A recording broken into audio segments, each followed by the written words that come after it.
everybody, BMS Lou here. Hope everyone's doing well. I don't normally come in and talk about my sneaker videos here, but I just wanted to say that I am very, very impressed with the quality of these Inertia Yeezy 700s. I've gotten some Yeezys that I have not been very impressed with some of the quality or craftsmanship on the shoe, but this shoe I am very, very impressed with.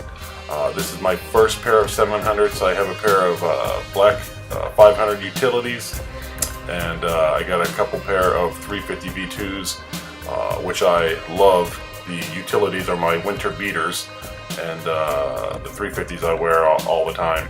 But I was super psyched to get the 700s, and I'm really looking forward to sporting these around. I love the color. I've been looking for something with the blue tint, so really impressed with the quality of these. I appreciate you guys always watching my videos. Please like, comment, subscribe. Check out my other shoe videos, and stay tuned for the on-feet and detail pictures coming up here. We'll talk to you later.